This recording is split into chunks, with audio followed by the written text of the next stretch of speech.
Hello viewers, welcome to Deeps mathematics 23.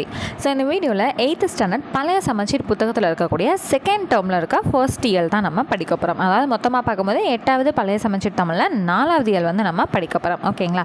So முதல் தலைப்பு என்னென்னு பார்த்தீங்கன்னா விவேக சிந்தாமணி. சரிங்களா?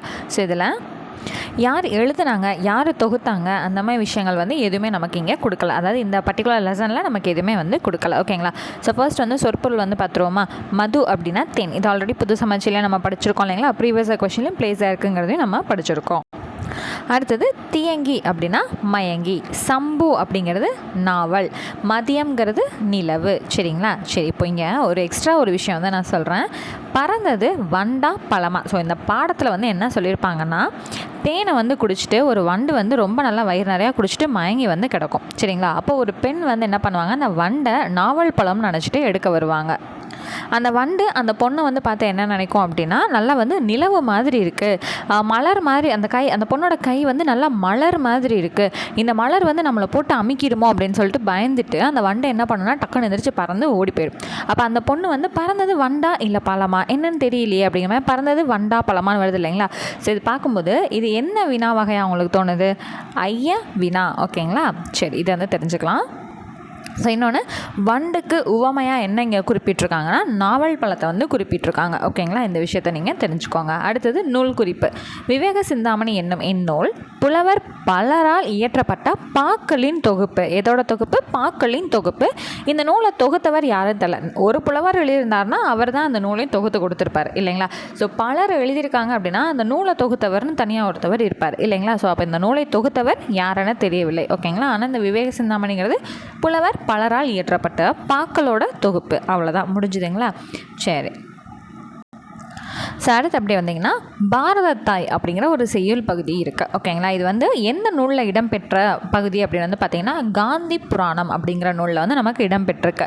ஸோ காந்தி புராணம் மகாத்மா காந்தி பற்றி எழுதுனதாங்கன்னு கேட்டிங்கன்னா எக்ஸாக்டாக அவரை தான் பாட்டுடை தலைவனாக வச்சு இதை வந்து இயற்றியிருக்காங்க. இயற்றினது வந்து யாருன்னு பார்த்தீங்கன்னா அசலாம்பிகை அம்மையார். ஓகேங்களா? ஸோ இந்த காந்தி புராணம்ங்கிறத எழுதினவங்க யாருன்னா அசலாம்பிகை அம்மையார்.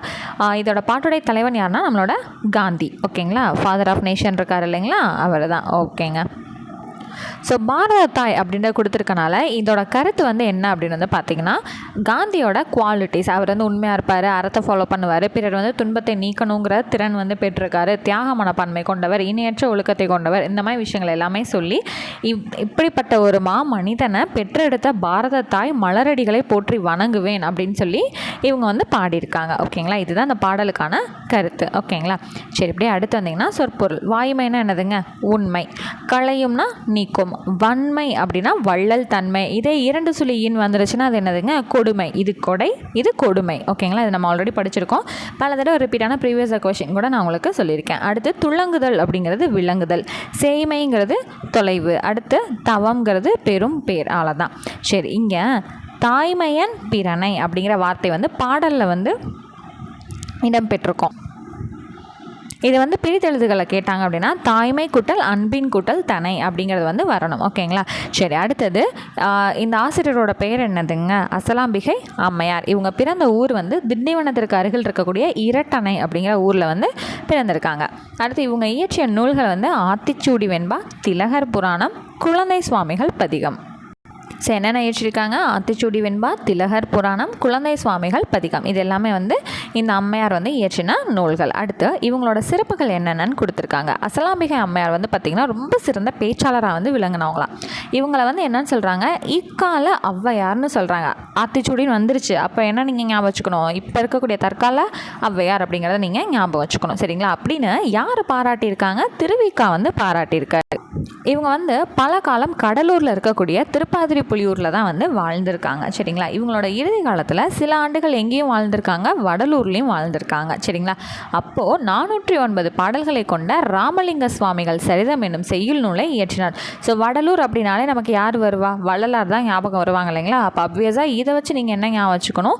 ராமலிங்க சுவாமிகள் சரிதம் அப்படிங்கிற விஷயத்த தற்கால ஔவையாரான அசலாம்பிகை அம்மையார் வந்து 409 பாடல்களை கொண்டு இயற்றியிருக்காங்க அப்படிங்கிறத ஈஸியாக ஞாபகம் வச்சுக்கணும். சரி, இந்த ஆத்திச்சூடி வெண்பாங்கிற ஒரு விஷயத்தை நீங்கள் ஞாபகம் வச்சுக்கிட்டிங்கன்னா இக்கால ஔவையாருங்கிறது ஞாபகம் வந்துடும். அடுத்து வடலூருங்கிற ஒரு விஷயம் ஞாபகம் வச்சுக்கிட்டிங்கன்னா ராமலிங்க சுவாமிகள் சரிதம்ங்கிற விஷயம் வந்து ஞாபகம் வந்துடும். ஓகேங்களா? அடுத்தது நூல் குறிப்பை வந்து பார்த்துருவோமா? சரி, இந்த நூலோட பேர் என்னதுங்க? காந்தி புராணம். இதில் வந்து மொத்தமாக எவ்வளோ பாடல்கள் வந்து அசலாம்பிகை அம்மையார் எழுதியிருக்காங்கன்னா 2034, அதாவது 2034 பாடல்கள் வந்து எழுதியிருக்காங்க. இந்த நூலோட பாட்டுடை தலைவன் யாருன்னா காந்தி அடிகள். அவ்வளோதாங்க. ஓகேங்களா? சரி, அப்படியே அடுத்து வந்தோன்னா இந்திய விடுதலை போரில் தமிழக பெண்களின் பங்கு ரொம்ப ரொம்ப ரொம்ப முக்கியமான லெசனுங்க. நமக்கு வந்து இந்த யூனிட் 8 இருக்குது இல்லைங்களா, அந்த யூனிட் 8க்கு ரொம்பவே வந்து ஹெல்ப்ஃபுல்லாக இருக்கும் இந்த பாடம். ஓகேங்களா?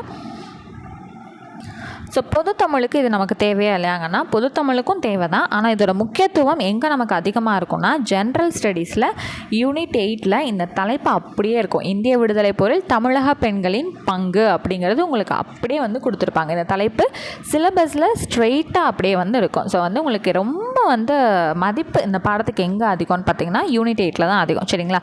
ஸோ இப்போ நீங்கள் இங்கேயே படிச்சுக்கிட்டீங்க அப்படின்னா உங்களுக்கு ரொம்பவே ஈஸியாக இருக்கும் இல்லைங்களா? நிறையா இருக்குமாங்கன்னு கேட்டிங்கன்னா வெறும் ஒரு 3 பக்கம் தாங்க.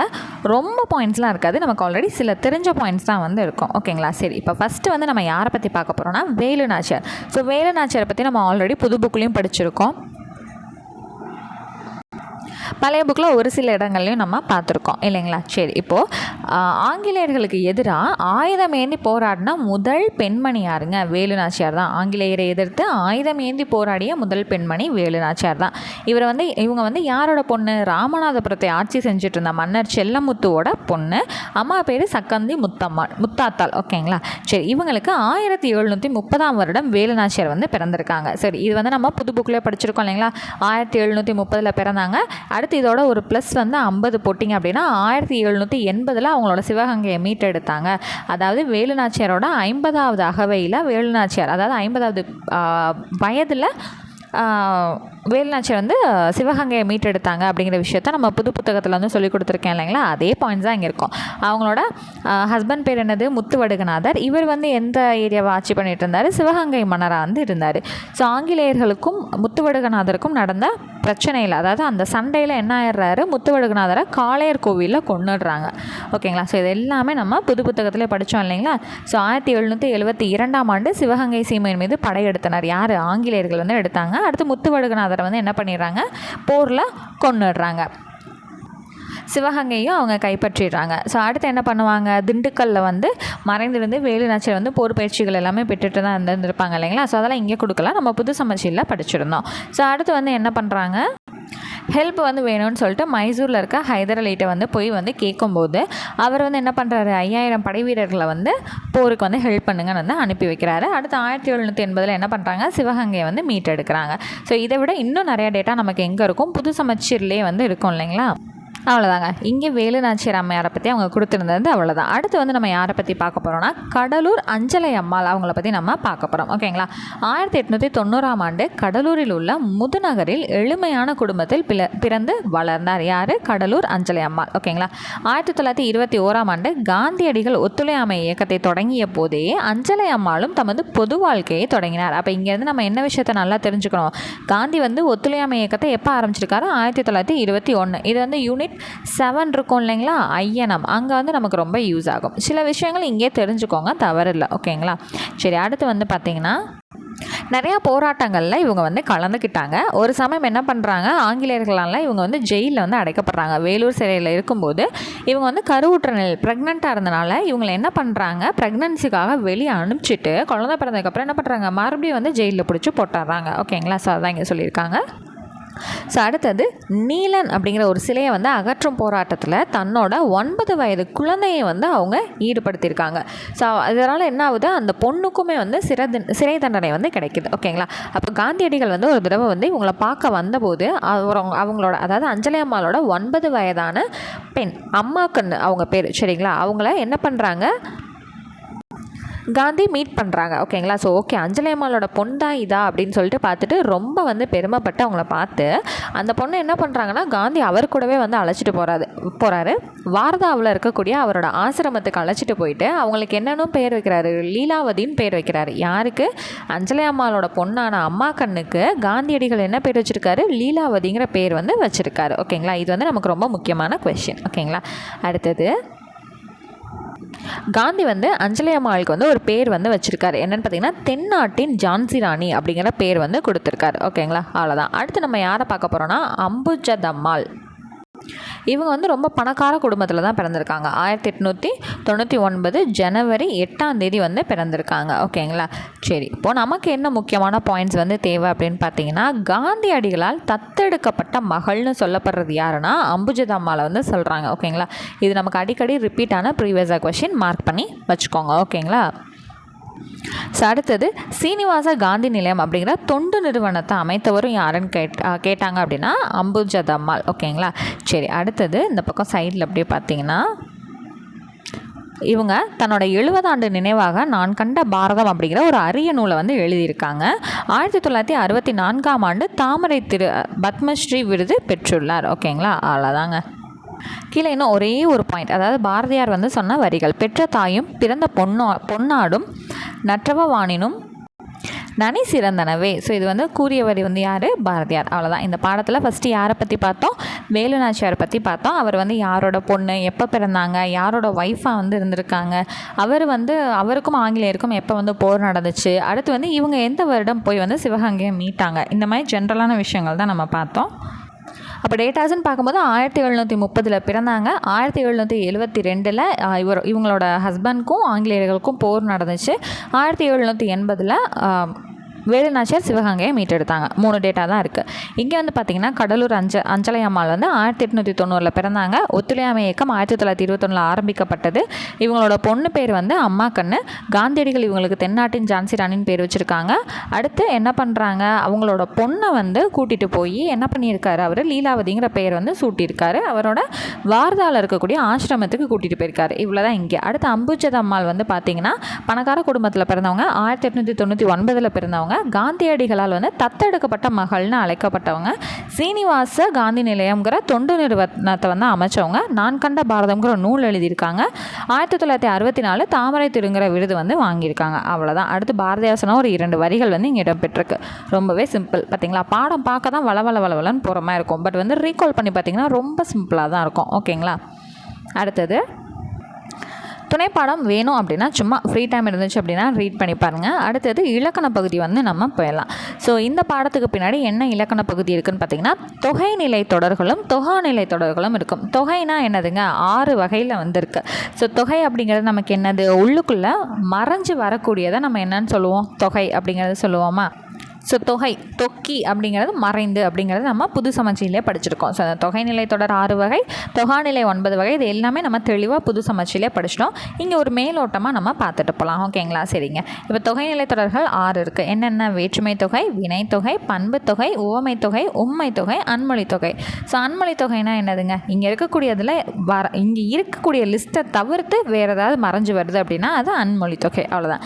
வேற்றுமை தொகைனா என்னது, வேற்றுமை உறுப்புகள் மறைந்து வரக்கூடியது, அதான் அந்த சொல்லுறுப்புகள் மறைந்து வரக்கூடியது, இது எல்லாமே வேற்றுமை தொகை. வினை தொகைனா அந்த செயல்பாடு, அந்த காலங்கள் எல்லாமே மறைந்து வரும் இல்லைங்களா உள்ளுக்குள்ளே, அது என்னது, வினை தொகை. பண்பு தொகைனா அதோட பண்பு மறைந்து வரும் இல்லையா. உவமை தொகைனா இந்த போன்ற போல இந்த மாதிரி விஷயங்கள் எல்லாமே மறைந்து வர்றது உவமை தொகை. உம்மை தொகைனா அந்த அப்படிங்கிறது மறைஞ்சு வர்றது உண்மை தொகை. ஸோ இது இல்லாமல் வேறு ஏதாவது மறைஞ்சு வருதுன்னா அது அன்மொழி தொகை. அவ்வளோதான். ரொம்ப சிம்பிள். இதை பார்த்தாலே நம்ம என்ன பண்ணிட்டோம், ப்ரீவியஸ் கிளாஸில் என்ன பார்த்தோங்கிறதே நம்ம ரீகால் பண்ணிட்டோம் இல்லைங்களா. சரிங்க. இப்போ வேற்றுமை உருபுங்கிறது என்னென்ன இருக்குது, ஐயால் கூ இன் அது கண். ஓகே, இது நமக்கு ஆல்ரெடி தெரிஞ்சது தான். ஸோ முதல் வேற்றுமைக்கு அதுக்கு வேற்றுமை கிடையாது, 8வதுக்கும் வேற்றுமை கிடையாது. இடைப்பட்டதில் 2லேருந்து 6 வரைக்கும் தான் நமக்கு வேற்றுமை உருபு வந்து இருக்குது. ஓகே சரி. 2ஆம் வேற்றுமைனா என்ன மறைஞ்சு வரும், ஐ அப்படிங்கிறது மறைஞ்சு வரும். 3ஆம் வேற்றுமைனா ஆல், 4ஆம் வேற்றுமைனா கூ, 5ஆம் வேற்றுமைனா என்னது, இன், 6ஆம் வேற்றுமைங்கிறது அது, 7ஆம் வேற்றுமைங்கிறது கண். அவ்வளோதான். இது நமக்கு தெரிஞ்சது தான் இல்லைங்களா. அடுத்தது வினைத்தொகை அப்படிங்கிறது என்னதுங்க, இங்கே கொடுத்துருக்கக்கூடிய பார்த்திங்கன்னா உண்கலம் அப்படிங்கிறது உண்டகலம், உண்கின்ற களம், உண்ணும் களம்னு சொல்லிட்டு முக்காலத்துக்கும் நம்மளால் பொருள் வந்து காண முடியும். ஆனால் அது மறைஞ்சு வந்திருக்கனால இது என்னன்னு சொல்கிறோம், வினை தொகை அப்படிங்கிறத நம்ம சொல்கிறோம். அடுத்தது இதுக்கு இன்னொரு முக்கியமான விஷயம், நன்னூலில் வந்து என்ன சொல்லியிருப்பாங்க, காலங்கறந்த பெயரெச்சம் வினைத்தொகை அப்படிங்கிற சொல்லியிருப்பாங்களா. இது ரொம்ப ரொம்ப முக்கியமானது. ஓகேங்களா. அடுத்தது பண்பு விகுதி அப்படிங்கிறது மேக்ஸிமம் மை அப்படிங்கிறது நமக்கு மறைஞ்சு வந்திருக்கும். ஆகிய ஆனங்கிற பண்பு உறுப்புகளும் நமக்கு வந்து மறைஞ்சு வந்திருக்கும். அடுத்தது இருபெயரோட்ட பண்பு தொகைனா என்னதுங்க, சிறப்பு பெயர் முன்னும் பொது பெயர் பின்னும் வரக்கூடியதான் இருபெயரோட்ட பண்பு தொகைன்னு சொல்லியிருக்கேன். இப்போ மல்லிகை பூ, இப்போ பூங்கிறது எல்லா பூவையும் குறிக்கக்கூடியது பொது பெயர். இதுக்கு முன்னாடி மல்லிகைன்னு வந்திருக்கு, அந்த மல்லிகைங்கிறது அந்த பூ வகையில் ஒரு பூ. அப்போ இது என்னது, சிறப்பு பெயர். பின்னாடி வந்திருக்க பூ வந்து பொது பெயர். இந்த மாதிரி சிறப்பு பெயர் வந்து ஃபஸ்ட்டும் அதோட பொது பெயர் வந்து செகண்டும் பின்னாடி வந்துருந்துச்சு அப்படின்னா இது என்னதுங்க, இருபெயரோட்ட பண்பு தொகை. அவ்வளோதான். இப்போது சாரை பாம்பு அப்படின்னு வந்து சொல்கிறோம் அப்படின்னா அந்த பாம்பு அப்படிங்கிறது பொதுவான இது எல்லாத்தையும் குறிக்கக்கூடியது. சாரைங்கிறது ஒரு வகையான பாம்பை குறிக்குது. அப்போ இது சிறப்பு பெயர், இது பண்பு பெயர், பொது பெயருங்கிறனால இது இருபெயரோட்ட பண்பு தொகை அப்படிங்கிறது அழைக்கப்படும். சரிங்களா. உம்மை தொகைனா என்ன மறைஞ்சு வரும், அப்படிங்கிற வார்த்தை வந்து மறைஞ்சு வரும் இல்லைங்களா. இப்போ தாய் சேய் அப்படின்னா தாயும் சேயும்னு வரணும் இல்லையா.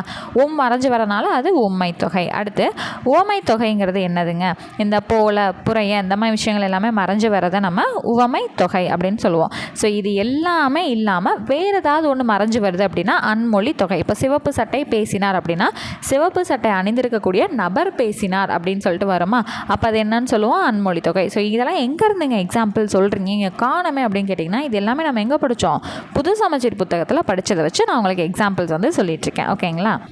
ஸோ அடுத்து வந்தீங்கன்னா தொகாநிலை தொடர் இருக்குது. ஸோ தொகாநிலை தொடர் மொத்தம் எத்தனை நமக்கு 9 வந்து இருக்குது. ஓகேங்களா. ஸோ இங்கே வந்து பார்த்திங்கன்னா வரிசையாக கொடுத்துருப்பாங்க.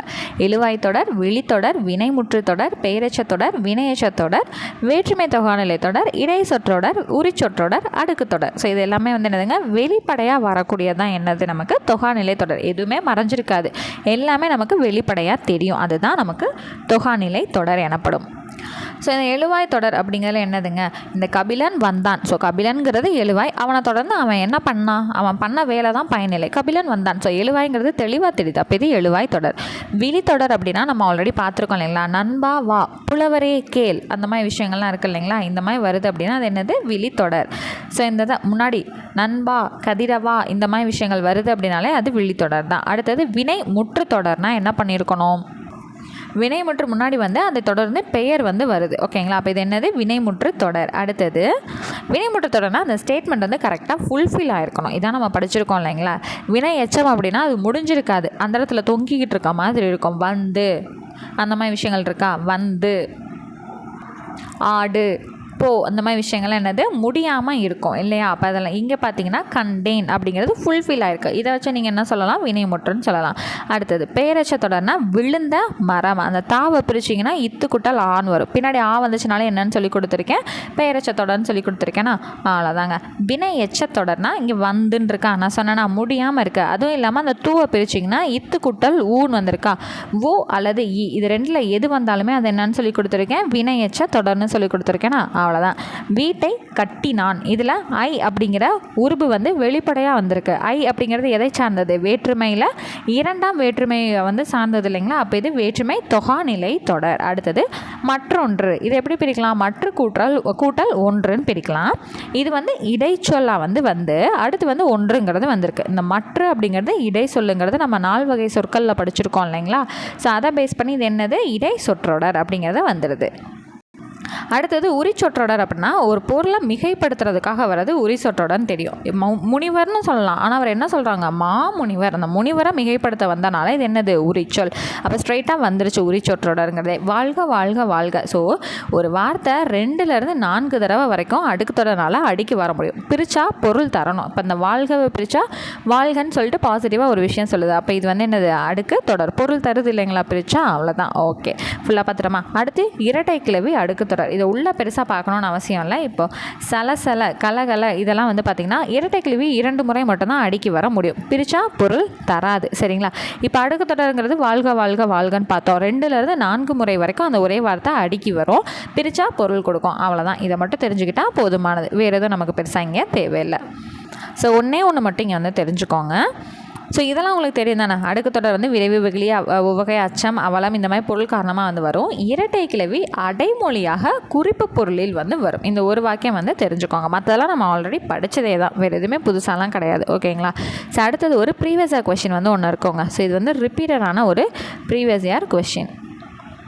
இளங்கோவடிகள் சிலப்பதிகாரம், திருத்தக்கத்தேவர் சீவக சிந்தாமணி, கம்பர் கம்பராமாயணம், திருவள்ளுவர் திருக்குறள். ஸோ இது வந்து மேட்ச் த ஃபாலோயிங்கில் ரொம்பவே ரிப்பீட்டான ஒரு ப்ரீவியஸ் இயர் கொஷின். ஓகேங்களா.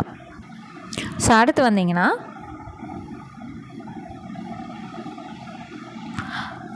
இங்கே வந்து பாருங்களேன், ஒருக்கும் எந்த இடத்துல இதை நம்ம பயன்படுத்தணும் அப்படிங்கிறத நம்ம இலக்கணம் ப்ரீவியஸ் கொஷின்ஸ்லாம் நிறையா பார்த்துட்டு இருந்தோம் இல்லைங்களா. ஸோ அதே தான். ஸோ இங்கே வந்து கொடுத்துருக்காங்க. ஸோ என்னது, உயிரெழுத்து. அடுத்த வார்த்தையில் இப்போ உயிரெழுத்து வருது. இங்கே ஃபஸ்ட்டு வார்த்தையில் உயிரெழுத்து வருதுன்னா முன்னாடி ஓர் பயன்படுத்தணும். உயிர்மை எழுத்து இங்கே ஆரம்பத்தில் வருதுன்னா ஒருன்னு பயன்படுத்தணும். அவ்வளோதான் வித்தியாசம். ஓகேங்களா. சரிங்க, அவ்வளோதாங்க. ஸோ இது அடுத்து வந்து இந்த இயலில் எதுவும் இல்லை. அந்த ஓர் மட்டும் ப்ராக்டிஸ் பண்ணி பார்த்தீங்கன்னா முடிஞ்சிருச்சு. ஸோ நெக்ஸ்ட் இயல் வந்து பார்த்தீங்க அப்படின்னா மொத்தத்தில் பார்க்கும்போது 8th ஸ்டாண்டர்டுக்கு 5வது இயல் வந்து நம்ம படிக்கிற மாதிரி இருக்கும். செகண்ட் டேர்ம் பொறுத்தளவில் செகண்ட் இயல் வந்து படிக்கிற மாதிரி இருக்கும். ஓகேங்களா. ஸோ இதை வந்து நெக்ஸ்ட் வீடியோவில் நம்ம வந்து பார்க்கலாம். ஸோ நெக்ஸ்ட் கிளாஸில் உங்களை நான் மீட் பண்ணுறேன். தேங்க்யூ.